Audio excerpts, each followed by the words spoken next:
রহমান রহিম আল্লাহ তাআলার নামে। তোমরা কখনো যথার্থ নেকি অর্জন করতে পারবে না যতক্ষণ না তোমরা তোমাদের ভালোবাসার জিনিস আল্লাহর পথে ব্যয় করবে। মূলত তোমরা যা কিছুই ব্যয় করো আল্লাহ তাআলা তা জানেন। আজ তোমাদের জন্য যেসব খাবার হালাল করা হয়েছে তা একসময় বনী ইসরায়েলদের জন্য হালাল ছিল, অবশ্য এমন দু একটা জিনিস বাদে যা তাওরাত নাজিল হওয়ার আগেই ইসরায়েল তার নিজের উপর হারাম করে রেখেছিল। তুমি বলো, সন্দেহ থাকলে যাও, তোমরা গিয়ে তাওরাত নিয়ে এসো এবং তা পড়ে শোনাও, যদি তোমরা তোমাদের দাবির ব্যাপারে সত্যবাদী হও। যারা এর পরেও আল্লাহর উপর মিথ্যা আরোপ করে নিঃসন্দেহে তারা বড় জালেম। তুমি বলো, আল্লাহ তাআলা সত্য কথা বলেছেন, অতএব তোমরা সবাই নিষ্ঠার সাথে ইব্রাহিমের মতাদর্শ অনুসরণ করো।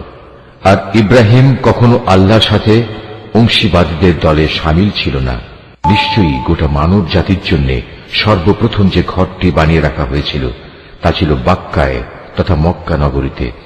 এ ঘরকে কল্যাণ, মঙ্গলময় এবং মানবকুলের দিশারি হিসেবেই বানানো হয়েছিল। এখানে রয়েছে আল্লাহ তাআলার সুস্পষ্ট নিদর্শন সমূহ। আরো রয়েছে সেই স্থান যেখানে ইব্রাহিম দাঁড়িয়েছিল।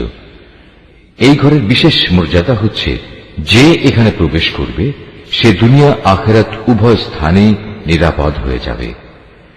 দ্বিতীয় মর্যাদা হচ্ছে, মানব জাতির উপর আল্লাহর জন্য এই দায়িত্ব দেয়া হয়েছে যে যে ব্যক্তিরই এ ঘর পর্যন্ত পৌঁছার সামর্থ্য থাকবে সে যেন এই ঘরের হজ আদায় করে। আর যদি কেউ এ বিধান অস্বীকার করে তার জেনে রাখা উচিত আল্লাহ তাআলা সৃষ্টিকুলের মোটেই মুখাপেক্ষী নন। হে নবী, তুমি বলো, হে আহলে কিতাবরা, তোমরা কেন জেনে বুঝে আল্লাহর আয়াত অস্বীকার করো, অথচ আল্লাহ তাআলাই তোমাদের যাবতীয় কাজের সাক্ষী।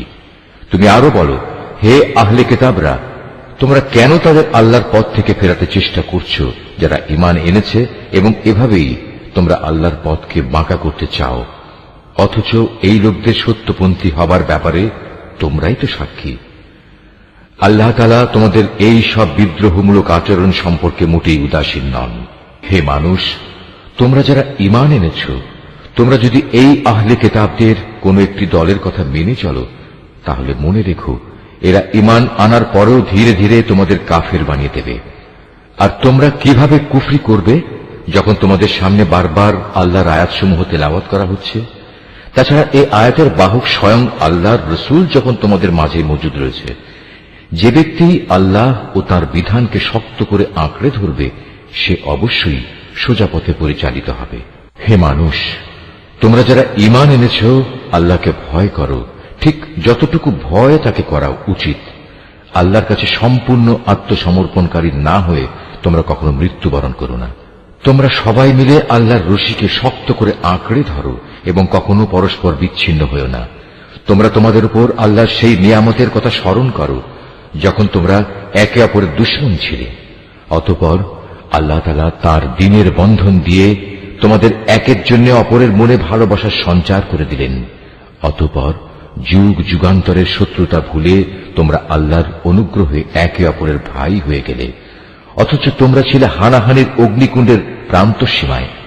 অতঃপর সেখান থেকে আল্লাহ তাআলা তার রহমত দিয়ে তোমাদের উদ্ধার করলেন। আল্লাহ তাআলা এভাবেই তার নিদর্শন সমূহ তোমাদের কাছে স্পষ্ট করে বর্ণনা করেন, যাতে করে তোমরা সঠিক পথের সন্ধান পেতে পারো। তোমাদের মধ্য থেকে এমন একটি দল থাকা উচিত যারা মানুষকে কল্যাণের দিকে ডাকবে, সত্য ও ন্যায়ের আদেশ দেবে, আর অসত্য ও অন্যায় কাজ থেকে তাদের বিরত রাখবে। অতঃপর যারা এই দলে সামিল হবে সত্যিকার অর্থে তারাই সাফল্যমণ্ডিত হবে। তোমরা কখনো তাদের মতো হও না যাদের কাছে আল্লাহর পক্ষ থেকে সুস্পষ্ট নিদর্শন আসার পরেও তারা বিভিন্ন দলে উপদলে বিভক্ত হয়ে পড়েছে এবং নিজেদের মধ্যে নানা ধরনের মতানৈক্য সৃষ্টি করেছে। তাদের জন্য কঠোর শাস্তি রয়েছে। সে কিয়ামতের দিন নিজেদের নেক আমল দেখে কিছু সংখ্যক চেহারা শুভ্র সমুজ্জ্বল হয়ে যাবে, আবার কিছু সংখ্যক মানুষের চেহারা ব্যর্থতার নথিপত্র দেখার পর কালো ও বিশ্রী হয়ে পড়বে। সুতরাং যাদের মুখ সেদিন কালো হয়ে যাবে, জাহান্নামের প্রহরীরা তাদের জিজ্ঞেস করবে, ঈমানের নিয়ামত পাওয়ার পরও কি তোমরা কুফরির পথ অবলম্বন করেছিলে? অতঃপর তোমরা নিজেদের কুফরির প্রতিফল হিসেবে এই আযাব উপভোগ করতে থাকো। আর যাদের চেহারা আলোকোজ্জ্বল হবে তারা সেদিন আল্লাহ তাআলার অফুরন্ত দয়ার আশ্রয়ে থাকবে, তারা সেখানে থাকবে চিরদিন। এর সবকিছুই হচ্ছে আল্লাহর নিদর্শন। যথাযথভাবে আমি সেগুলো তোমাকে পড়ে শোনাচ্ছি, কেননা আল্লাহ তাআলা তার আয়াতসমূহ গোপন রেখে এবং পরে সেজন্য শাস্তির বিধান করে সৃষ্টিকুলের উপর কোনো জুলুম করতে চান না। মূলত আসমানসমূহ ও জমিনে যা কিছু আছে সবই আল্লাহর জন্য। সবকিছুকে একদিন আল্লাহর দিকে ফিরিয়ে দেয়া হবে। তোমরাই হচ্ছে দুনিয়ার সর্বোত্তম জাতি। সমগ্র মানব জাতির কল্যাণের জন্যই তোমাদের উত্থান। তোমাদের দায়িত্ব হচ্ছে তোমরা দুনিয়ার মানুষদের সৎ কাজের আদেশ দেবে এবং অসৎ কাজ থেকে বিরত রাখবে। আর তোমরা নিজেরাও আল্লাহর উপর পুরোপুরি ঈমান আনবে। আহলে কিতাবরা যদি সত্যি সত্যি ঈমান আনত তাহলে এটা তাদের জন্য কতই না ভালো হতো। তাদের মধ্যে কিছু কিছু ঈমানদার ব্যক্তিও রয়েছে, তবে তাদের অধিকাংশই হচ্ছে সত্যত্যাগী লোক। সামান্য কিছু দুঃখ কষ্ট দেয়া ছাড়া তারা তোমাদের কখনো কোনো ক্ষতি করতে পারবে না। তারা যদি কোনো সময় তোমাদের সাথে সম্মুখ সমরে লিপ্ত হয় তাহলে তারা পৃষ্ঠ প্রদর্শন করবে, অতঃপর তাদের কোন রকম সাহায্য করা হবে না। যেখানেই এদের পাওয়া যাবে সেখানেই এদের অপমানিত ও লাঞ্ছিত করে রাখা হবে। তবে আল্লাহ তাআলার নিজের প্রতিশ্রুতি ও মানুষের প্রতিশ্রুতির মাধ্যমে কিছুটা নিরাপত্তা পাওয়া গেলে সেটা ভিন্ন। এরা আল্লাহর ক্রোধ ও গজবের পাত্র হয়েছে। এদের উপর দারিদ্র্য ও লাঞ্ছনা চাপিয়ে দেওয়া হয়েছে। এর কারণ ছিল এরা আল্লাহ তাআলা ও তাঁর বিধানকে অস্বীকার করেছে। আল্লাহর নবীদের এরা অন্যায়ভাবে হত্যা করেছে। মূলত এ হচ্ছে তাদের বিদ্রোহ ও সীমা লঙ্ঘনের ফল। তারা আহলে কিতাবরা আবার সবাই একরকম নয়। তাদের মধ্যে এমন কিছু লোক আছে যারা সত্য ও ন্যায়ের উপর অবিচল হয়ে দাঁড়িয়ে আছে, যারা সারা রাত আল্লাহর কিতাব পাঠ করে এবং নামাজ পড়ে। তারা আল্লাহ তাআলা ও শেষ বিচার দিনের উপর ঈমান রাখে এবং মানুষদের তারা ন্যায় কাজের আদেশ দেয় ও অন্যায় কাজ থেকে নিষেধ করে। সৎ কাজে এরা প্রতিযোগিতা করে। এ ধরনের মানুষেরাই হচ্ছে মূলত নেক লোকদের অন্তর্ভুক্ত। তারা যা কিছু ভালো কাজ করবে প্রতিদান দেওয়ার সময় তা কখনো অস্বীকার করা হবে না, কারণ আল্লাহ তাআলা পরেজগার লোকদের ভালো করেই জানেন। একথা সুনিশ্চিত, যারা আল্লাহ তাআলাকে অস্বীকার করে তাদের ধন সম্পদ সন্তান সন্ততি আল্লাহ তাআলার মোকাবেলায় তাদের কোনোই উপকারে আসবে না, বরং তারা হবে নিশ্চিত জাহান্নামের অধিবাসী। সেখানে অনন্তকাল তারা পড়ে থাকবে। এ ধরনের লোকেরা এ দুনিয়ার জীবনে যা খরচ করে তার উদাহরণ হচ্ছে যারা নিজেদের উপর অবিচার করেছে সেই দলের শস্য ক্ষেত্রের উপর দিয়ে প্রবাহমান হিম শীতল তীব্র বাতাসের মতো, যা তাদের শস্যক্ষেত্র বরবাদ করে দিয়ে গেল। মূলত আল্লাহ তাআলা তাদের উপর কোনোই অবিচার করেননি, বরং কুফরির পন্থা অবলম্বন করে এরা নিজেরাই নিজেদের উপর জুলুম করেছে। হে ঈমানদার ব্যক্তিরা, তোমরা কখনো নিজেদের দলভুক্ত লোকজন ছাড়া অন্য কাউকে নিজেদের অন্তরঙ্গ বন্ধু হিসেবে গ্রহণ করো না, কেননা এরা তোমাদের অনিষ্ট সাধনের কোনো পথেই অনুসরণ করতে দ্বিধা করবে না। তারা তো তোমাদের ক্ষতি ও ধ্বংসই কামনা করে। তাদের জঘন্য প্রতিহিংসা ও বিদ্বেষ তাদের মুখ থেকেই এখন প্রকাশ পেতে শুরু করেছে। অবশ্য তাদের অন্তরে লুকানো হিংসা ও বিদ্বেষ বাইরের অবস্থার চাইতেও মারাত্মক। আমি সব ধরনের নিদর্শনই তোমাদের সামনে খোলাখুলি বলে দিচ্ছি। তোমাদের যদি সত্যি জ্ঞান বুদ্ধি থাকে তাহলে তোমরা এ সম্পর্কে সতর্ক হতে পারবে। এরা হচ্ছে সেসব মানুষ যাদের তোমরা ভালোবাসো, কিন্তু তারা তোমাদের মোটেই ভালোবাসে না। তোমরা তো তোমাদের আগে আমার নাজেল করা সব কয়টি কিতাবের উপরও ঈমান আনো, আর তারা তো তোমাদের কিতাবকে বিশ্বাসই করে না। এই মুনাফিক লোকগুলো যখন তোমাদের সাথে সাক্ষাৎ করে তখন বলে, হ্যাঁ আমরা তোমাদের কিতাবকে মানি। আবার যখন এরা একান্তে নিজেদের লোকদের কাছে চলে যায় তখন নিজেদের ক্রোধের বশবর্তী হয়ে এরা তোমাদের সাফল্যের ওপর নিজেদের আঙুল কামড়াতে শুরু করে। তুমি তাদের বলো, যাও নিজেদের ক্রোধের আগুনে নিজেরাই পুড়ে মরো।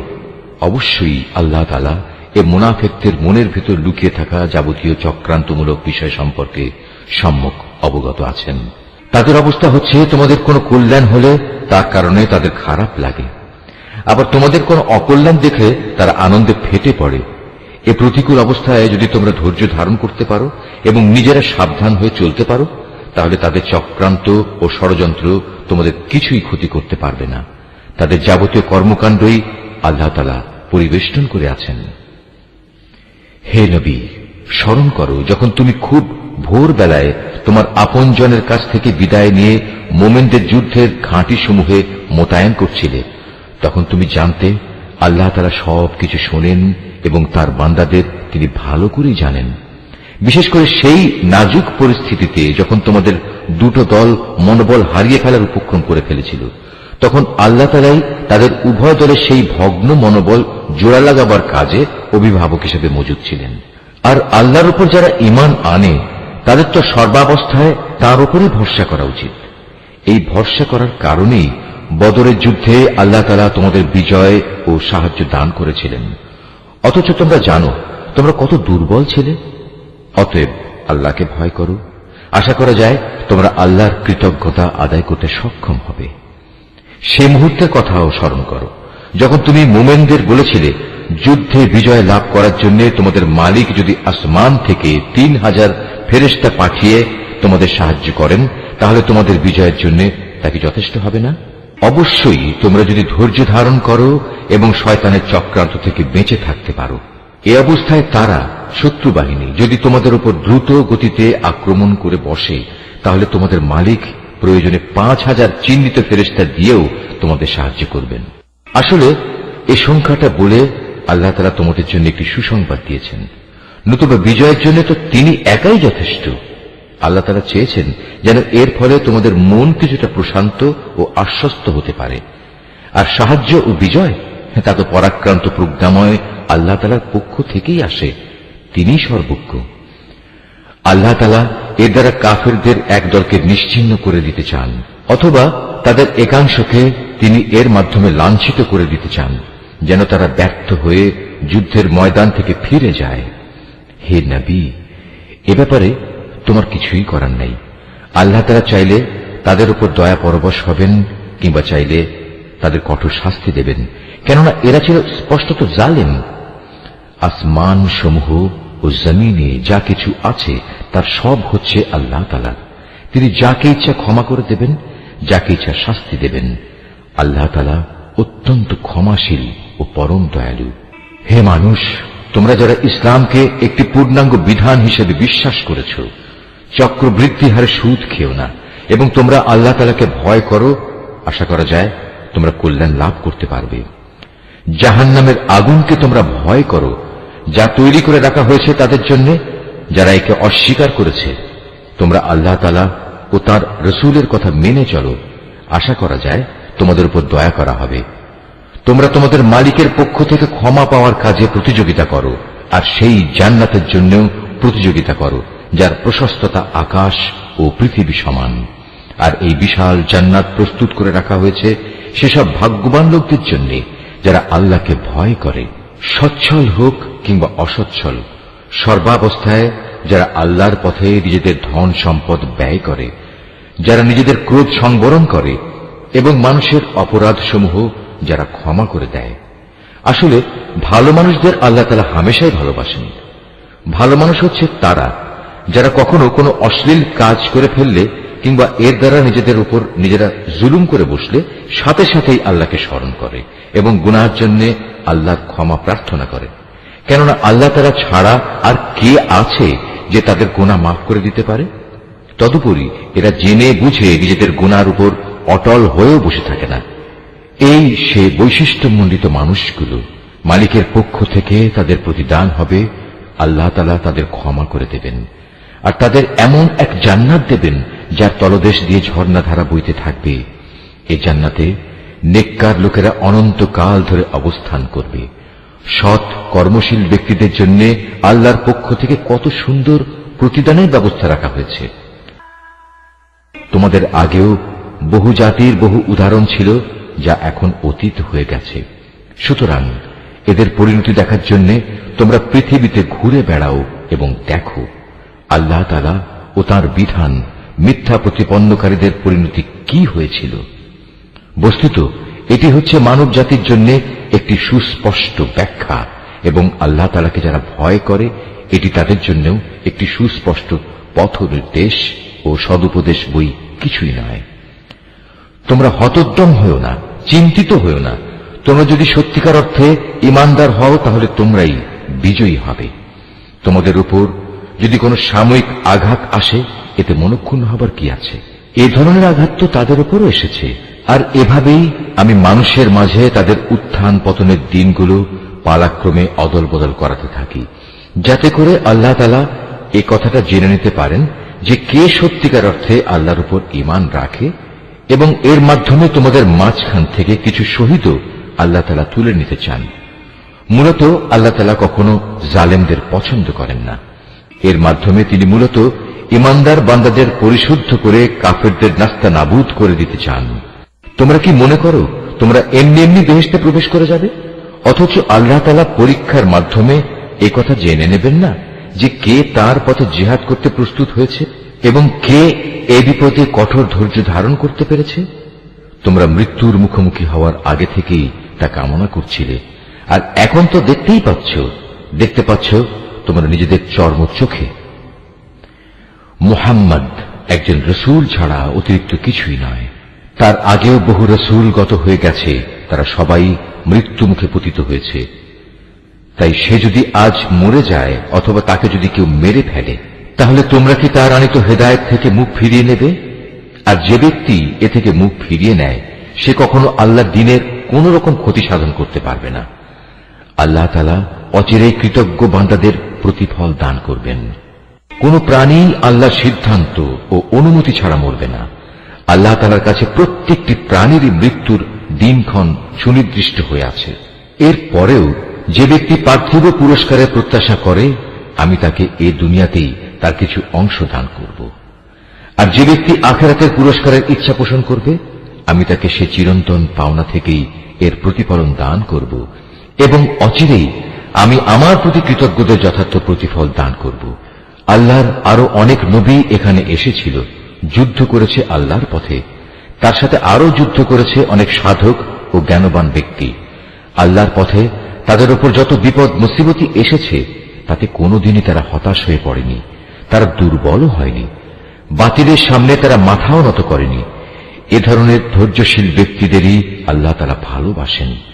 তাদের মুখে এছাড়া অন্য কথা ছিল না যে তারা বলেছিল, হে আমাদের মালিক, তুমি আমাদের যাবতীয় গুনাহখাতা মাফ করে দাও, আমাদের কাজকর্মের সব বাড়াবাড়ি তুমি ক্ষমা করে দাও, এবং বাতিলের মোকাবেলায় তুমি আমাদের কদম মজবুত রাখো, হক ও বাতিলের সম্মুখ সমরে কাফেরদের উপর তুমি আমাদের বিজয় দাও।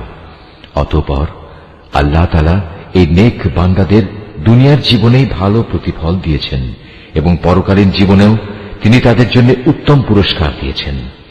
আল্লাহ তাআলা নেককার বান্দাদের ভালোবাসেন। হে মানুষ, তোমরা যারা আল্লাহর উপর ঈমান এনেছো, তোমরা যদি কথায় কথায় এই কাফেরদের অনুসরণ করতে শুরু করো, তাহলে এরা তোমাদের ঈমান পূর্ববর্তী জাহেলিয়াতের অবস্থায় ফিরিয়ে নিয়ে যাবে। ফলে তোমরা নিদারুণভাবে ক্ষতিগ্রস্ত হয়ে পড়বে। আল্লাহ তাআলাই হচ্ছেন তোমাদের একমাত্র রক্ষক ও অভিভাবক, এবং তিনিই হচ্ছেন তোমাদের উত্তম সাহায্যকারী। অচিরেই আমি এ কাফেরদের অন্তরে ভীতি সঞ্চার করে দেব, কারণ তারা আল্লাহর সাথে অন্যদের শরীক বানিয়ে তাদের অনুসরণ করেছে, অথচ তাদের এই কাজের সপক্ষে আল্লাহ তাআলা কোন দলিল প্রমাণ তাদের কাছে পাঠাননি। এদের শেষ গন্তব্যস্থল হচ্ছে জাহান্নামের আগুন। জালেমদের বাসস্থান এই জাহান্নাম কত নিকৃষ্ট! ওহদের ময়দানে আল্লাহ তাআলা তোমাদের যে সাহায্য দেওয়ার প্রতিশ্রুতি দিয়েছিলেন তা তিনি পালন করেছেন। যুদ্ধের প্রথম দিকে তোমরা আল্লাহর অনুমতি ও সাহায্য নিয়ে তাদের নির্মূল করে যাচ্ছিলে। পরে যখন তোমরা সাহস ও মনোবল হারিয়ে ফেললে এবং আল্লাহর রসুলের বিশেষ একটি আদেশ পালনের ব্যাপারে মতপার্থক্য শুরু করে দিলে, এমনকি আল্লাহর রসুল যখন তোমাদের ভালোবাসার সেই জিনিস তথা আসন্ন বিজয় দেখিয়ে দিলেন, তারপরেও তোমরা তার কথা অমান্য করে তার বলে দেয়া স্থান ছেড়ে চলে গেলে। তোমাদের কিছু লোক ঠিক তখন বৈষয়িক ফায়দা হাসিলে ব্যস্ত হয়ে পড়ল। তখনও তোমাদের কিছু লোক পরকালের কল্যাণে চাইতে থাকল। অতঃপর আল্লাহ তাআলা এর দ্বারা তোমাদের ঈমানের পরীক্ষা নিতে চাইলেন এবং তা থেকে তোমাদের অন্যদিকে ফিরিয়ে দিলেন। অতঃপর আল্লাহ তাআলা তোমাদের মাফ করে দিলেন। আল্লাহ তাআলা হামেশাই ঈমানদারদের উপর দয়াবান। ওহুদের সম্মুখ সমরে বিপর্যয় দেখে তোমরা যখন ময়দান ছেড়ে পাহাড়ের উপরের দিকে উঠে যাচ্ছিলে এবং তোমরা তোমাদের কোন লোকের প্রতি লক্ষ্য রাখছিলে না, অথচ আল্লাহর রসুল তোমাদের তখনও পেছন থেকে ডাকছিল, কিন্তু তোমরা শুনলে না। তাই আল্লাহ তাআলা তোমাদের দুঃখের পর দুঃখ দিলেন, যেন তোমাদের কাছ থেকে যা হারিয়ে গেছে এবং যা কিছু বিপদ তোমাদের উপর পতিত হয়েছে, এর কোনোটার ব্যাপারে তোমরা উদ্বিগ্ন ও মর্মাহত না হও। আল্লাহ তাআলা তোমাদের সব ধরনের কর্মকাণ্ড সম্পর্কেই ওয়াকিবহাল রয়েছেন। এরপর আল্লাহ তাআলা তোমাদের উপর এমন সন্তোষজনক পরিস্থিতি নাজেল করে দিলেন, এর ফলে তোমাদের একদল লোক তন্দ্রাচ্ছন্ন হয়ে পড়ে, আর একদল লোক যাদের নিজেরাই নিজেদের উদ্বিগ্ন করে রেখেছিল, তারা তাদের জাহেলি যুগের ধারণা অনুযায়ী আল্লাহ তাআলা সম্পর্কে অন্যায় ধারণা করতে থাকে। এক পর্যায়ে তারা এও বলতে শুরু করে, যুদ্ধ পরিচালনার কাজে কি আমাদের কোনো ভূমিকা আছে? হে নবী, তুমি তাদের বলো, এ ব্যাপারে আমারও কোনো ভূমিকা নেই। ক্ষমতা ও কর্তৃত্বের সবটুকু আল্লাহর হাতে। এই দলের লোকেরা তাদের মনের ভেতর সেসব কথাবার্তা গোপন করে রেখেছে, তা তোমার সামনে খোলাখুলি প্রকাশ করে না। তারা বলে, এ কাজে যদি আমাদের কোনো ভূমিকা থাকত, তাহলে আজ আমরা এখানে নিহত হতাম না। তুমি তাদের বলে দাও, যদি আজ তোমরা সবাই ঘরের ভেতরেও থাকতে, তবুও নিহত হওয়া যাদের অবধারিত ছিল, তারা তাদের মরণের বিছানার দিকে বের হয়ে আসত। আর এভাবেই তোমাদের মনের ভেতর লুকিয়ে রাখা বিষয়সমূহের ব্যাপারে আল্লাহ তাআলা তোমাদের পরীক্ষা করেন, এবং এই ঘটনার মাঝ দিয়ে তিনি তোমাদের অন্তরে যা কিছু আছে তাও পরিশুদ্ধ করে দেন। তোমাদের মনের কথা সম্পর্কে আল্লাহ তাআলা সম্যক ওয়াকিবহাল রয়েছেন। দুটি বাহিনী যেদিন সম্মুখ সমরে একে অপরের মুখোমুখি হয়েছিল, সেদিন যারা ময়দান থেকে পালিয়ে গিয়েছিল, তাদের একাংশের অর্জিত কাজের জন্য শয়তানি তাদের পদস্খলন ঘটিয়ে দিয়েছিল।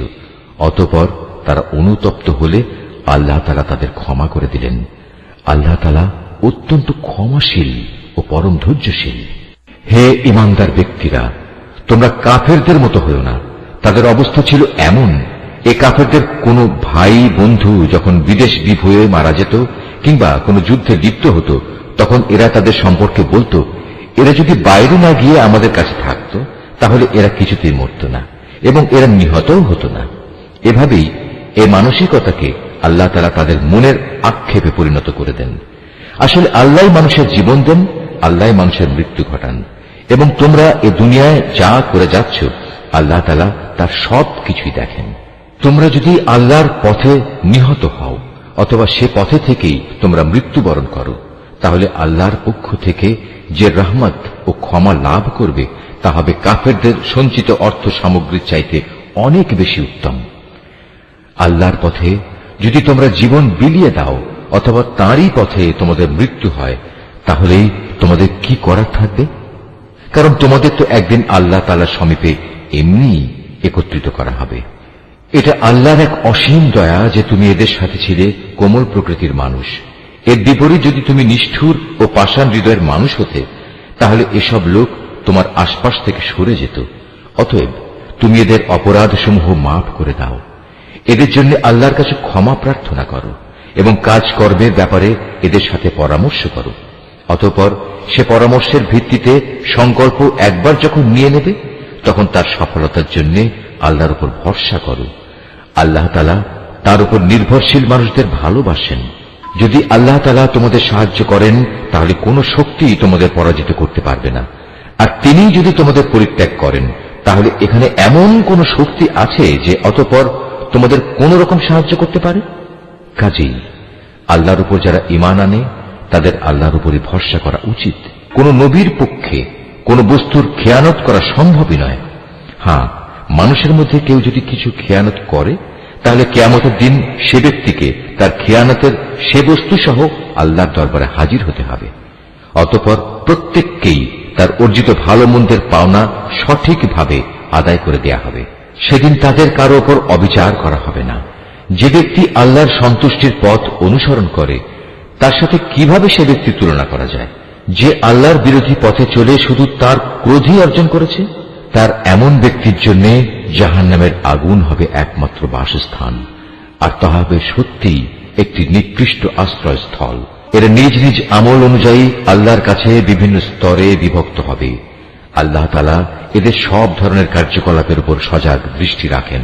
আল্লাহ তাআলা অবশ্যই তাঁর ঈমানদার বান্দাদের উপর এই অনুগ্রহ করেছেন যে তিনি তাদের মাঝ থেকে একজন ব্যক্তিকে রসুল করে পাঠিয়েছেন, যে তাদের কাছে আল্লাহর কিতাবের আয়াতসমূহ পড়ে শোনায় এবং সে অনুযায়ী সে তাদের জীবনকে পরিশুদ্ধ করে। সর্বোপরি সে নবী তাদের আল্লাহর কিতাব ও তাঁর গ্রন্থলব্ধ জ্ঞান বিজ্ঞান শিক্ষা দেয়, অথচ এরা সবাই ইতিপূর্বে স্পষ্ট ভ্রান্তিতে নিমজ্জিত ছিল। যখনই তোমাদের উপর ওহদ যুদ্ধের বিপদ নেমে এলো, তখনই তোমরা বলতে শুরু করলে, পরাজয়ের এই বিপদ কিভাবে এলো, কার দোষে এলো? অথচ বদরের যুদ্ধে এর চাইতে দ্বিগুণ পরাজয়ের বিপদ তো তোমরাই তাদের ঘটিয়েছিলে। হে নবী, তুমি বলো, এটা এসেছে তোমাদের নিজেদের কারণেই। আল্লাহ তাআলা সর্ববিষয়ের উপর অসীম ক্ষমতায় ক্ষমতাবান। ওহদের ময়দানে দুদলের সম্মুখ লড়াইয়ের দিনে যে সাময়িক বিপর্যয় তোমাদের উপর এসেছিল, তা এসেছে আল্লাহর ইচ্ছায়। এই বিপর্যয় দিয়ে আল্লাহ তাআলা এ কথাটা জেনে নিতে চান কারা তাঁর উপর সঠিক অর্থে ঈমান এনেছে। এর মাধ্যমে তাদের পরিচয় তিনি জেনে নেবেন। যারা এই চরম মুহূর্তে মুনাফিকি করেছে, এ মুনাফিকদের যখন বলা হয়েছিল যে সবাই একসাথে আল্লাহর পথে লড়াই করো, অথবা কমপক্ষে নিজেদের শহরের প্রতিরক্ষাটুকু তোমরা করো, তখনও তারা বলল, যদি আমরা জানতাম আজ সত্যি সত্যি যুদ্ধ হবে, তাহলে অবশ্যই আমরা তোমাদের অনুসরণ করতাম। এ সময় তারা ঈমানের চাইতে কুফরিরই বেশি কাছাকাছি অবস্থান করছিল। এরা মুখে এমন সব কথা বলে যা তাদের অন্তরে নেই, আর এরা যা কিছু গোপন করে আল্লাহ তাআলা তা সম্যক অবগত আছেন। এরা হচ্ছে সেসব মুনাফিক যারা যুদ্ধে শরীক না হয়ে ঘরে বসে থাকত এবং ভাইদের সম্পর্কে বলল, তারা যদি তাদের মতো ঘরে বসে থাকত এবং তাদের কথা শুনত, তাহলে তারা আজ এভাবে মারা পড়ত না। হে নবী, তুমি এই মুনাফিকদের বলো, যদি তোমরা সত্যবাদী হও তাহলে তোমাদের থেকে মৃত্যু সরিয়ে দাও। যারা আল্লাহর পথে নিহত হয়েছে তাদের তোমরা কোনো অবস্থাতেই মৃত বলো না, তারা তো জীবিত। তাদের মালিকের পক্ষ থেকে জীবিত লোকদের মতোই তাদের রিজিক দেয়া হচ্ছে। আল্লাহ তাআলা নিজ অনুগ্রহ দিয়ে তাদের যা কিছু দান করেছেন তাতেই তারা পরিতৃপ্ত। এবং যারা এখনো তাদের পেছনে রয়ে গেছে, যারা এখনো তাদের সাথে মিলিত হতে পারেনি, তাদের ব্যাপারেও এরা খুশি, কেননা এমন ধরনের লোকদের জন্য এখানে কোনো ভয় নেই এবং তারা সেদিন উৎকণ্ঠিতও হবে না। এ ভাগ্যবান মানুষরা আল্লাহর পক্ষ থেকে অপরন্ত নিয়ামত ও অনুগ্রহে উৎফুল্ল আনন্দিত হয়, কারণ আল্লাহ তাআলা ঈমানদার বান্দাদের পাওনা কখনো বিনষ্ট করেন না। উহুদের এত বড় আঘাত আসার পরেও যারা আবার আল্লাহ তাআলা ও তার রসূলের ডাকে সাড়া দিয়েছে এবং তাদের মধ্যে আরো যারা নেক কাজ করেছে, সর্বোপরি সর্বদা যারা আল্লাহকে ভয় করে চলেছে, এদের সবার জন্য রয়েছে মহাপুরস্কার। যাদের মানুষেরা যখন বলল, তোমাদের বিরুদ্ধে কাফেরদের এক বিশাল বাহিনী জামায়াত হয়েছে, অতএব তোমরা তাদের ভয় করো, এই বিষয়টাই যারা যথার্থ ঈমানদার তাদের ঈমান আরো বাড়িয়ে দিল। তারা বলল, আল্লাহ তাআলাই আমাদের জন্য যথেষ্ট এবং তিনিই হলেন উত্তম কর্মবিধায়ক। অতঃপর আল্লাহর নিয়ামত ও অনুগ্রহ নিয়ে এরা এমন ভাবে ফিরে এলো যে কোনো প্রকার অনিদের স্পর্শ করতে পারল না। এরা আল্লাহর সন্তুষ্টির পথই অনুসরণ করল। বস্তুত আল্লাহ তাআলা মহা অনুগ্রহশীল। এই হচ্ছে তোমাদের প্ররোচনা দানকারী শয়তান। তারা শত্রুপক্ষের অতিরঞ্জিত শক্তির কথা বলে তাদের আপনজনদের ভয় দেখাচ্ছিল। তোমরা কোনো অবস্থায় তাদের এ হুমকিকে ভয় করবে না, বরং আমাকেই ভয় করো যদি তোমরা সত্যিকার অর্থে ঈমানদার হও। হে নবী, যারা দ্রুত গতিতে কুফরির পথে এগিয়ে যাচ্ছে, তাদের কর্মকাণ্ড যেন তোমাকে চিন্তান্বিত না করে। তারা কখনো আল্লাহর বিন্দুমাত্র কোনো ক্ষতি সাধন করতে পারবে না। মূলত আল্লাহ তাআলা এদের জন্য পরকালে পুরস্কারের কোনো অংশই রাখতে চান না। তাদের জন্য অবশ্যই কঠিন আযাব রয়েছে। যারা ঈমানের বদলে কুফরি খরিদ করে নিয়েছে, তারা আল্লাহর কোনোই ক্ষতি করতে পারবে না। এদের জন্য মর্মান্তিক শাস্তির বিধান রয়েছে। কাফেররা যেন এটা কখনো মনে করে না যে আমি যে তাদের ঢিল দিয়ে রেখেছি এটা তাদের জন্য কল্যাণকর হবে। আসলে আমি তো তাদের অবকাশ দিচ্ছি যেন তারা তাদের গুনায় বোঝা আরো বাড়িয়ে নিতে পারে। আর তোমাদের মধ্যে তাদের জন্য প্রস্তুত রয়েছে লাঞ্ছনাদায়ক আযাব। আল্লাহ তাআলা কখনো তার ঈমানদার বান্দাদের তোমরা বর্তমানে যে ভালো মন্দে মিশানো অবস্থার উপর আছো এর উপর ছেড়ে দিতে চান না, যতক্ষণ না তিনি সৎ লোকদের অসৎ লোকদের থেকে আলাদা করে দেবেন। একইভাবে এটা আল্লাহ তাআলার কাজ নয় যে তিনি তোমাদের অদৃশ্য জগতের খোঁজ খবরের উপর কিছু অবহিত করবেন। তবে আল্লাহ তাআলা তার রসুলদের মাঝ থেকে যাকে চান তাকে বিশেষ কোনো কাজের জন্য বাছাই করে নেন। অতঃপর তোমরা আল্লাহ তাআলা ও তার রসুলদের উপর বিশ্বাস স্থাপন করো। তোমরা যদি আল্লাহর উপর যথাযথভাবে ঈমান আনো এবং নিজেরা সাবধান হয়ে চলতে পারো, তাহলে তোমাদের জন্য মহা পুরস্কার রয়েছে। আল্লাহ তাআলা নিজের অনুগ্রহ দিয়ে তাদের যে প্রাচুর্য দিয়েছেন, যারা তা আল্লাহর পথে ব্যয় করতে কার্পণ্য করে, তারা যেন কখনো এটা মনে না করে এটা তাদের জন্য কোনো কল্যাণকর কিছু হবে না। আসলে এই কৃপণতা তাদের জন্য খুবই অকল্যাণকর। কার্পণ্য করে তারা যা জমা করেছে, অচিরেই কিয়ামতের দিন তা দিয়ে তাদের গলায় বেড়ি পরিয়ে দেওয়া হবে।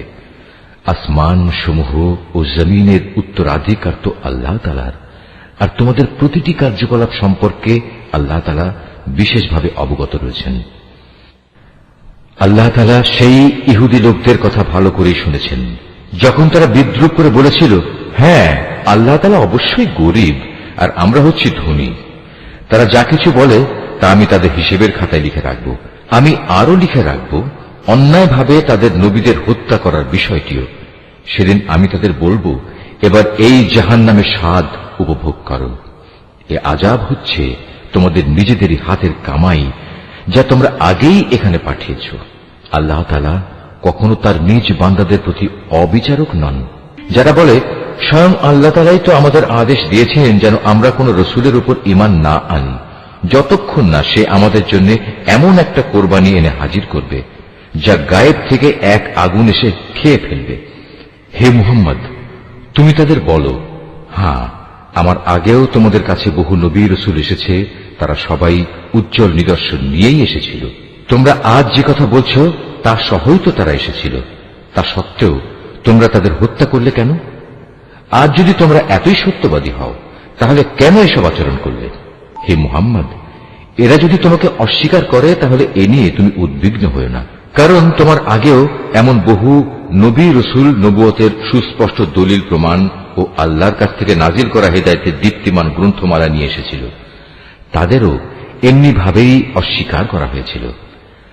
প্রত্যেক প্রাণীকেই মরণের স্বাদ ভোগ করতে হবে। অতঃপর তোমাদের জীবনভর কামায়ের প্রতিফল কিয়ামতের দিন আদায় করে দেয়া হবে। যাকে জাহান্নামের আগুন থেকে বাঁচিয়ে দেয়া হবে এবং জান্নাতে প্রবেশ করানো হবে, সেই হবে সফল ব্যক্তি। মনে রেখো, এই যে পার্থিব জীবন, তা বাহ্যিক ছলনার মাল সামানা ছাড়া আর কিছুই নয়। হে ঈমানদার ব্যক্তিরা, নিশ্চয়ই জানমালের ক্ষতি সাধনের মাধ্যমে তোমাদের পরীক্ষা নেওয়া হবে। এই পরীক্ষা দিতে গিয়ে তোমরা অবশ্যই তোমাদের পূর্ববর্তী সম্প্রদায়, যাদের কাছে আল্লাহর কিতাব নাজিল হয়েছিল এবং যারা আল্লাহর সাথে অন্যদের শরীক করেছে, তাদের উভয়ের কাছ থেকে অনেক কষ্টদায়ক কথাবার্তা শুনবে। এই অবস্থায় তোমরা যদি কঠোর ধৈর্য ধারণ করো এবং আল্লাহকে ভয় করে চলো, তাহলে তা হবে অত্যন্ত বড় ধরনের এক সাহসিকতার ব্যাপার।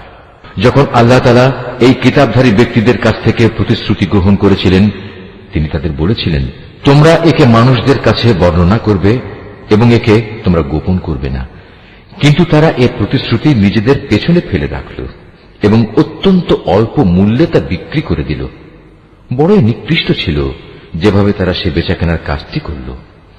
এমন সব লোকদের ব্যাপারে তুমি কখনো ভেবো না, যারা নিজেরা যা করে তাতে আনন্দ প্রকাশ করে, আবার নিজেরা যা কখনো করেনি তার জন্য প্রশংসিত হতে ভালোবাসে। তুমি কখনো ভেবো না যে এরা বুঝি আল্লাহর আযাব থেকে অব্যাহতি পেয়ে গেছে। মূলত এদের জন্য আল্লাহর পক্ষ থেকে যন্ত্রণাদায়ক শাস্তির ব্যবস্থা নির্ধারণ করে রাখা হয়েছে। আসমান সমূহ ও জমিনের সার্বভৌমত্ব এককভাবে আল্লাহর জন্য। আল্লাহ তাআলাই সবকিছুর উপর পূর্ণ ক্ষমতাবান। নিঃসন্দেহে আসমান সমূহ ও জমিনের নিখুঁত সৃষ্টি এবং দিবারাত্রির আবর্তনের মধ্যে জ্ঞানবান লোকদের জন্য প্রচুর নিদর্শন রয়েছে। এই জ্ঞানবান লোক হচ্ছে তারা, যারা দাঁড়িয়ে, বসে এবং শুয়ে সর্বাবস্থায় আল্লাহ তাআলাকে স্মরণ করে এবং আসমান সমূহ ও জমিনের এই সৃষ্টির নৈপুণ্য সম্পর্কে চিন্তা গবেষণা করে এবং স্বতঃস্ফূর্তভাবে তারা বলে ওঠে, হে আমাদের মালিক, সৃষ্টি জগতের কোনো কিছুই তুমি অযথা বানিয়ে রাখোনি, তোমার সত্তা অনেক পবিত্র। অতএব তুমি আমাদের জাহান্নামের কঠিন আযাব থেকে নিষ্কৃতি দাও। হে আমাদের মালিক, যাকেই তুমি জাহান্নামের আগুনে প্রবেশ করাবে অবশ্যই তাকে তুমি অপমানিত করবে, আর সেই অপমানের দিনে জালেমদের জন্য কোন রকম সাহায্যকারী থাকবে না। হে আমাদের মালিক, আমরা শুনতে পেয়েছি একজন আহ্বানকারী মানুষদের ঈমানের দিকে ডাকছে। সে বলছিল, হে মানুষেরা, তোমরা তোমাদের মালিক আল্লাহর উপর ঈমান আনো। হে মালিক, সেই আহ্বানকারীর কথায় অতঃপর আমরা ঈমান এনেছি। হে আমাদের মালিক, তুমি আমাদের অপরাধসমূহ ক্ষমা করে দাও, হিসাবের খাতা থেকে আমাদের দোষ ত্রুটি ও গুনাহসমূহ মুছে দাও। সর্বশেষে তোমার নেক লোকদের সাথে তুমি আমাদের মৃত্যু দাও। হে আমাদের মালিক, তুমি তোমার নবী রসুলদের মাধ্যমে যেসব পুরস্কারের প্রতিশ্রুতি দিয়েছ তা আমাদের পূর্ণ করে দাও, এবং কিয়ামতের শেষ বিচারের দিন তুমি আমাদের অপমানিত করো না। নিশ্চয়ই তুমি কখনো ওয়াদার বরখেলাপ করো না। অতএব তাদের মালিক এই বলে তাদের আহ্বানে সাড়া দিলেন যে, আমি নরনারী নির্বিশেষে তোমাদের কোনো কাজ কখনো বিনষ্ট করব না। আমি সবার কাজের বিনিময় দেব, এবং তোমরা তো একে অপরেরই অংশ। অতএব তোমাদের মাঝে যারা নিজেদের ভিটে মাটি ছেড়ে হিজরত করেছে এবং যারা নিজেদের জন্মভূমি থেকে বিতাড়িত হয়েছে, আমারই পথে যারা নির্যাতিত হয়েছে, সর্বোপরি যারা আমার জন্য লড়াই করেছে এবং আমারই জন্য জীবন দিয়েছে, আমি তাদের গুনাহসমূহ মাফ করে দেব। অবশ্যই আমি এদের এমন জান্নাতে প্রবেশ করাবো যার তলদেশ দিয়ে ঝর্ণাধারা বইতে থাকবে। এ হচ্ছে তাদের জন্য আল্লাহ তাআলার পক্ষ থেকে পুরস্কার, আর আল্লাহ তাআলার কাছে তো রয়েছে উত্তম পুরস্কার। হে মুহাম্মদ, জনপদ সমূহে যারা আল্লাহ তাআলাকে অস্বীকার করেছে তাদের দাম্ভিক পদচারণা যেন কোনোভাবেই তোমাকে বিভ্রান্ত করতে না পারে, কেননা এসব কিছু হচ্ছে সামান্য কয়দিনের সামগ্রী মাত্র। অতঃপর তাদের সবারই অনন্ত নিবাস হবে জাহান্নাম, আর জাহান্নাম হচ্ছে নিকৃষ্টতম আবাসস্থল। তবে যারা নিজেদের মালিককে ভয় করে চলে তাদের জন্য নির্দিষ্ট হয়ে আছে সুরম্য উদ্যানমালা, যার নিচ দিয়ে প্রবাহিত হবে ঝর্ণাধারা। সেখানে তারা অনাদিকাল থাকবে। এ হবে আল্লাহ তাআলার পক্ষ থেকে তাদের জন্য আতিথেয়তা। আর আল্লাহ তাআলার কাছে যা পুরস্কার সংরক্ষিত আছে তা অবশ্যই নেককার লোকদের জন্য অতি উত্তম জিনিস। ইতপূর্বে আমি যাদের কাছে কিতাব পাঠিয়েছি সেসব কিতাবধারী লোকদের মাঝে এমন লোক অবশ্যই আছে যারা আল্লাহকে বিশ্বাস করে। তোমাদের এই কিতাবের উপর তারা যেমনি বিশ্বাস করে তেমনি তারা বিশ্বাস করে তাদের উপর প্রেরিত কিতাবের উপরও। এরা আল্লাহর জন্য ভীত, সন্ত্রস্ত ও বিনয়ী বান্দা। এরা আল্লাহর আয়াতকে স্বার্থের বিনিময়ে সামান্য মূল্যে বিক্রি করে না। এরাই হচ্ছে সেসব ব্যক্তি যাদের জন্য তাদের মালিকের কাছ থেকে অগাধ পুরস্কার রয়েছে। নিঃসন্দেহে আল্লাহ তাআলা হচ্ছেন দ্রুত হিসাব সম্পন্নকারী। হে মোমেনরা, তোমরা ধৈর্য ধারণ করো, এ কাজে একে অপরের সাথে প্রতিযোগিতা করো, শত্রুর মোকাবেলায় সদা সুদৃঢ় থেকো, একমাত্র আল্লাহকে ভয় করো। এভাবেই আশা করা যায় তোমরা সফল কাম হতে পারবে। সূরা আন-নিসা। রহমান রহিম আল্লাহ তাআলার নামে। তোমরা তোমাদের মালিককে ভয় করো, যিনি তোমাদের একটি মাত্র ব্যক্তি সত্তা থেকে সৃষ্টি করেছেন। অতঃপর তিনি তা থেকে তার জুড়ি পয়দা করেছেন। এরপর তিনি তাদের এই আদি জুড়ি থেকে বহু সংখ্যক নরনারী দুনিয়ায় চারিদিকে ছড়িয়ে দিয়েছেন। হে মানুষ, তোমরা ভয় করো আল্লাহ তাআলাকে, যার পবিত্র নামে তোমরা একে অপরের কাছে অধিকার ও পাওনা দাবি করো, এবং সৃষ্টি তত্ত্বের উৎস গর্ভধারিণী মাকে সম্মান করো। অবশ্যই আল্লাহ তাআলা তোমাদের উপর তীক্ষ্ণ দৃষ্টি রেখে চলেছেন। এতিমদের ধন সম্পদ তাদের কাছে দিয়ে দাও। তাদের ভালো জিনিসের সাথে নিজেদের খারাপ জিনিসের বদল করো না। তাদের সম্পদ সমূহ কখনো নিজেদের মালের সাথে মিলিয়ে হজম করে নিও না। এটা আসলেই একটা জঘন্য পাপ। আর যদি তোমাদের এই আশঙ্কা থাকে যে তোমরা এতিম মহিলাদের মাঝে ন্যায় বিচার করতে পারবে না, তাহলে সাধারণ নারীদের মাঝ থেকে তোমাদের যাদের ভালো লাগে তাদের 2 জন, 3 জন কিংবা 4 জনকে বিয়ে করে নাও।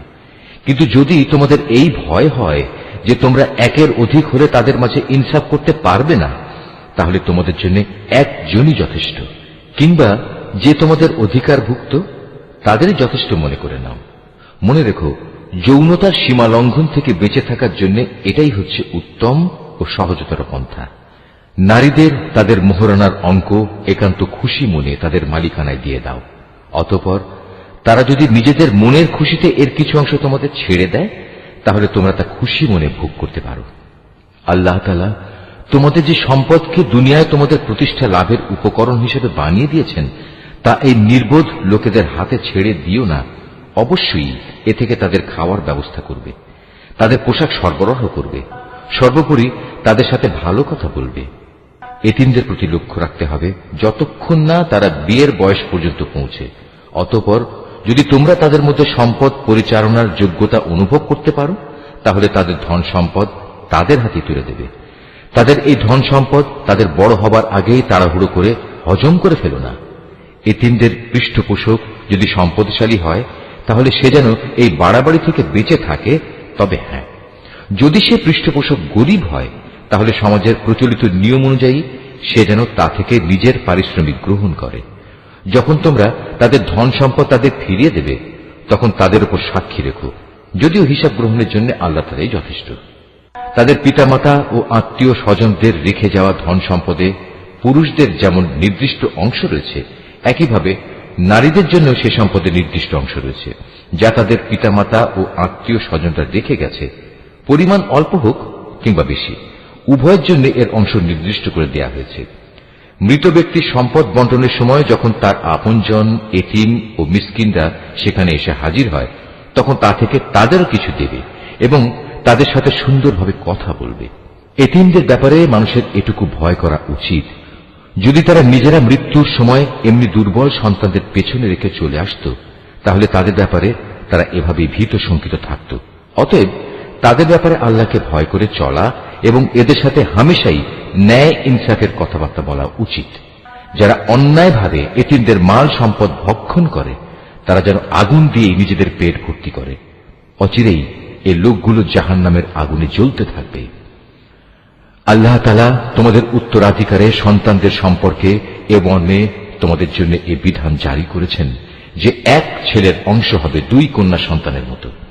কিন্তু উত্তরাধিকারী কন্যারা যদি 2-এর বেশি হয় তাহলে তাদের জন্য থাকবে রেখে যাওয়া সম্পত্তির 2/3, আর সে কন্যা সন্তান যদি একজন হয় তাহলে তার অংশ হবে পরিত্যক্ত সম্পত্তির অর্ধেক। মৃত ব্যক্তির সন্তান থাকলে তার পিতামাতা প্রত্যেকের জন্য থাকবে সে সম্পদের 6/1 অপরদিকে মৃত ব্যক্তির যদি কোনো সন্তান না থাকে এবং পিতামাতাই যদি হয় তার একমাত্র উত্তরাধিকারী তাহলে তার মায়ের অংশ হবে 3/1। যদি মৃত ব্যক্তির কোনো ভাই বোন বেঁচে থাকে তাহলে তার মায়ের অংশ হবে 6/1। মৃত্যুর আগে সে যে ওসিয়ত করে গেছে এবং তার রেখে যাওয়া ঋণ আদায় করে দেওয়ার পরেই কিন্তু এই সব ভাগ বাটোয়ারা করতে হবে। তোমরা জানো না তোমাদের পিতামাতা ও তোমাদের সন্তান সন্ততির মধ্যে কে তোমাদের জন্য উপকারের দিক থেকে বেশি নিকটবর্তী। অতএব এ হচ্ছে আল্লাহর বিধান। অবশ্যই আল্লাহ তাআলা সকল কিছু সম্পর্কে ওয়াকিবহাল এবং তিনি হচ্ছেন বিজ্ঞ পরম কুশলী। তোমাদের স্ত্রীদের রেখে যাওয়া সম্পত্তিতে তোমাদের অংশ হচ্ছে অর্ধেক যদি তাদের কোনো সন্তানাদি না থাকে, আর যদি তাদের সন্তান থাকে তাহলে সে সম্পত্তিতে তোমাদের অংশ হবে 4/1। তারা যে ওসিয়ত করে গেছে কিংবা তাদের ঋণ পরিশোধ করার পরেই কিন্তু তোমরা এই অংশ পাবে। তোমাদের স্ত্রীদের জন্য থাকবে তোমাদের রেখে যাওয়া সম্পত্তির 1/4 যদি তোমাদের কোনো সন্তান না থাকে। যদি তোমাদের সন্তান থাকে তাহলে তারা পাবে রেখে যাওয়া সম্পদের 8/1। মৃত্যুর আগে তোমরা যা ওসিয়ত করে যাবে কিংবা যে ঋণ তোমরা রেখে যাবে তা পরিশোধ করে দেওয়ার পরেই এই অংশ তারা পাবে। যদি কোনো পুরুষ কিংবা নারী এমন হয় যে তার কোনো সন্তান নেই, পিতামাতাও নেই, শুধু আছে তার এক ভাই ও এক বোন, তাহলে তাদের সবার জন্য থাকবে 6/1। ভাই বোন মিলে তারা যদি এর চাইতে বেশি হয় তবে মৃত ব্যক্তির রেখে যাওয়া সম্পদের 1/3 তারা সবাই সমান অংশীদার হবে। অবশ্য এ সম্পত্তির উপর মৃত ব্যক্তির যা ওসিয়ত করা আছে কিংবা কোনো ঋণ পরিশোধের পরই এ ভাগাভাগি করা যাবে। তবে কখনো উত্তরাধিকারীদের অধিকার পাওয়ার পথে তা যেন ক্ষতিকর হয়ে না দাঁড়ায় সে কথাও খেয়াল রাখতে হবে, কেননা এ হচ্ছে আল্লাহর নির্দেশ, আর আল্লাহ তাআলা সর্বজ্ঞানী ও পরম ধৈর্যশীল। এগুলো হচ্ছে আল্লাহ তাআলার সীমারেখা। যে ব্যক্তি এর ভেতরে থেকে তার ও তার রসুলের আনুগত্য করবে আল্লাহ তাআলা তাকে এমন এক জান্নাতে প্রবেশ করাবেন যার তলদেশ দিয়ে ঝর্ণাধারা প্রবাহিত হবে। সেখানে সে অনন্তকাল ধরে অবস্থান করবে। মূলত এ হবে এক মহা সাফল্য। অপরদিকে যে ব্যক্তি আল্লাহ তাআলা ও তার রসূলের নাফরমানি করবে এবং তার নির্ধারিত সীমারেখা লঙ্ঘন করবে, আল্লাহ তাআলা তাকে জ্বলন্ত আগুনে প্রবেশ করাবেন। সেখানে সে অনন্তকাল ধরে থাকবে। এটা হচ্ছে তার জন্য অপমানকর শাস্তি। তোমাদের নারীদের মধ্যে যারা ব্যভিচারের দুষ্কর্ম নিয়ে আসবে, তাদের বিচারের উপর তোমরা নিজেদের মধ্যে থেকে 4 জন সাক্ষী জোগাড় করবে। অতঃপর সে 4 জন লোক যদি ইতিবাচক সাক্ষ্য প্রদান করে, তাহলে সে নারীদের তোমরা ঘরের ভেতর অবরুদ্ধ করে রাখবে, যতদিন না মৃত্যু এসে তাদের সমাপ্তি ঘটিয়ে দেয়, অথবা আল্লাহ তাআলা তাদের জন্য অন্য কোনো ব্যবস্থা না করেন। আর তোমাদের মধ্যে যে 2 জন নরনারী এ ব্যভিচারের কাজ করবে, তাদের 2 জনকেই তোমরা শাস্তি দেবে। হ্যাঁ, তারা যদি তওবা করে এবং নিজেদের সংশোধন করে নেয়, তাহলে তাদের শাস্তি দেয়া থেকে তোমরা সরে দাঁড়াও। অবশ্যই আল্লাহ তাআলা তওবা কবুলকারী এবং পরম দয়ালু। আল্লাহ তাআলার উপর শুধু তাদের তওবাই কবুলযোগ্য হবে যারা ভুলবশত গুনাহের কাজ করে, অতঃপর জানা মাত্রই তারা দ্রুত তা থেকে ফিরে আসে। মূলত এরাই হচ্ছে সেসব লোক যাদের উপর আল্লাহ তাআলা দয়া পরবশ হন, আর আল্লাহ তাআলাই হচ্ছেন সর্ববিষয়ে জ্ঞানী, কুশলী। আর তাদের জন্য তওবা করার কোনো অবকাশ নেই যারা আজীবন শুধু গুনাহের কাজই করে। এভাবেই গুনাহের কাজ করতে করতে একদিন তাদের কারো দুয়ারে যখন মৃত্যু এসে হাজির হয়, তখন সে বলে, হে আল্লাহ, আমি এখন তওবা করলাম। আসলে তাদের জন্য কোনো তওবা নয় যারা কাফের অবস্থায় ইহুল্লাহ সাঙ্গ করল। এরা হচ্ছে সেসব লোক যাদের জন্য আমি কঠিন যন্ত্রণাদায়ক আযাবের ব্যবস্থা করে রেখেছি। হে মানুষ, তোমরা যারা ঈমান এনেছ, তোমাদের জন্য কখনো জোর করে বিধবা নারীদের উত্তরাধিকারের পণ্য বানানো বৈধ নয়। বিয়ের সময় মোহর হিসেবে যা তোমরা তাদের দিয়েছ, তার কোনো অংশ তাদের কাছ থেকে নিয়ে নেওয়ার জন্য তোমরা তাদের অযথা আটক করে রেখো না, যতক্ষণ পর্যন্ত তারা প্রকাশ্য কোনো ব্যভিচারের কাজে লিপ্ত না হয়। তাদের সাথে সৎভাবে জীবন যাপন করো। এমনকি তোমরা যদি তাদের পছন্দ নাও করো, এমনও তো হতে পারে যা কিছু তোমরা পছন্দ করো না, তার মধ্যেই আল্লাহ তাআলা তোমাদের জন্য অফুরন্ত কল্যাণ নিহিত রেখে দিয়েছেন। আর যদি তোমরা এক স্ত্রীকে আরেকজন স্ত্রী দ্বারা বদল করার সংকল্প করেই নাও, তাহলে মোহর হিসেবে বিপুল পরিমাণ সোনাদানা দিলেও তার কোনো অংশ তোমরা তার কাছ থেকে ফেরত নিও না। তোমরা কি তাদের উপর মিথ্যা অপবাদ দিয়ে ও সুস্পষ্ট পাপাচার করে তা ফেরত নিতে চাচ্ছ? তোমরা মোহরানার সে অংশটুকু ফেরত নেবেই বা কি করে? অথচ বিভিন্নভাবে তোমরা তো একে অপরের স্বাদ গ্রহণ করেছ। তাছাড়া এর মাধ্যমে তারা তোমাদের কাছ থেকে বিয়ে বন্ধনের পাকাপাকি একটা প্রতিশ্রুতিও আদায় করে নিয়েছিল, যা তোমরা ভেঙে দিয়েছ। নারীদের মধ্যে থেকে যাদের তোমাদের পিতা পিতামহরা বিয়ে করেছে, তাদের তোমরা কখনো বিয়ে করো না। হ্যাঁ, এই নির্দেশ আসার আগে যা হয়ে গেছে তা তো হয়েই গেছে। এটি আসলেই ছিল এক অশ্লীল নির্লজ্জ কাজ এবং খুবই ঘৃণ্য ও নিকৃষ্ট আচরণ। বিয়ের জন্য তোমাদের উপর হারাম করে দেয়া হয়েছে তোমাদের মা, তোমাদের মেয়ে, তোমাদের বোন, তোমাদের ফুপু, তোমাদের খালা, ভাইদের মেয়ে, বোনদের মেয়ে। আরো হারাম করা হয়েছে সেসব মা যারা তোমাদের বুকের দুধ খাইয়েছে, তোমাদের দুধ খাওয়া সাথী বোন, তোমাদের স্ত্রীদের মা, তোমাদের স্ত্রীদের মাঝে যাদের সাথে তোমরা সহবাস করেছ, তাদের আগের স্বামীর ঔরসজাত মেয়েরা যারা তোমাদের অভিভাবকত্বে রয়েছে। অবশ্য যদি তাদের সাথে তোমাদের শুধু বিয়ে হয়ে থাকে কিন্তু তোমরা কখনো তাদের সাথে সহবাস করোনি, তাহলে তাদের আগের স্বামীর মেয়েদের বিয়ে করায় তোমাদের জন্য কোনো দোষ নেই। তোমাদের জন্য তোমাদের নিজেদের ঔরসজাত ছেলেদের স্ত্রীদের হারাম করা হয়েছে। উপরন্তু বিয়ের জন্য তোমাদের উপর 2 বোনকে একত্র করাও হারাম করা হয়েছে। তবে যা কিছু এর আগে সংগঠিত হয়ে গেছে তা তো হয়েই গেছে। সে ব্যাপারে অবশ্যই আল্লাহ তাআলা বড়ই ক্ষমাশীল ও একান্ত দয়াবান। নিশ্চয়ই আল্লাহ যা বলেছেন সত্য বলেছেন।